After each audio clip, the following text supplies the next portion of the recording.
I know how to get the fuck home after the show. And most importantly, everybody should know what you packed in your carry-on bag before you get to the airport. So let's fast forward to me in the line TSA. Traveling with my friend at the time, let's call her Kay for all intents and purposes. And the thing about Kay is she's a little timid, a little quiet, and most importantly, she thinks of her thoughts and actions before she does them. I'm the complete opposite. I'm a little obnoxious, I can be a little loud, and you know, sometimes I just don't think everything through. But you know, what is life without little risks? You know? Makes it fun. So we're in the line at TSA. It's a beautiful day, I'm with Kay, bars. I can smell the Garrett's popcorn popping from afar. I can hear the overhead announcer letting us know that there's flight changes, gate changes, missing children, all that fun stuff. See these badass little kids running around avoiding to go through the metal detector. So it's a pretty normal day. And me, I like to think of myself as a very efficient traveler. You know, I do this often. Which really just means I'm cheap as fuck and I only carry one bag.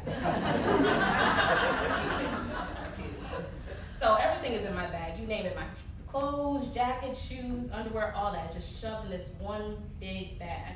So I wasn't really surprised when my bag got pulled through TSA. That's whatever, this happens. I didn't feel targeted, I didn't think that they were singling me out. You know, this happens almost every time I travel. So my bag gets pulled. Kay already made it through. She's looked at me like, what the fuck is going on? And I'm like, my bag's over there. She's like, okay, I'm gonna be over here. I'm like, okay, cool, I'm gonna be over there. So I walk up to the guy, TSA agent, you know, I'm trying to, you know, just start some rapport. You know, he clearly hates his life, so. He has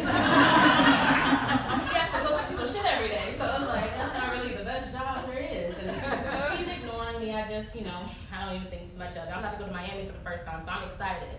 So I'm just looking around everything, you know, exploring my surroundings. And after a few minutes, you know, he goes from this passive-aggressive stance to more of a militant style, like grabbing shit fiercely out of my bag. And I'm just like, okay, packed this bag the night before, but there was still some contents in there I don't remember. And I take a step back, like, well, what the fuck did I put in this bag to get him so riled up like this? And in that moment, as I'm contemplating like the things that might be in this bag, my roommate at the time, before I got to the airport, gave me 2 edibles to take on the ride there that I forgot. So, and these aren't like cute edibles now, you know, where it's like maybe a lollipop or Rice Krispie. Like these are 2 dime-sized bag edibles that can only fit one single thing. So to a TSA agent, it either looks like Coke or an edible, which are things you don't want to get caught with in the airport. And so that whole time, I'm just like, okay, how do I physically remove myself from this situation? If I run, will they send a dog on me?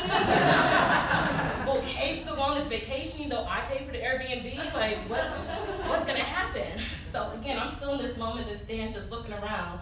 And I take a peek up at the guy. He's now staring me in the face like, bitch, really? And I'm looking at him like, I ain't about to say nothing unless you say something.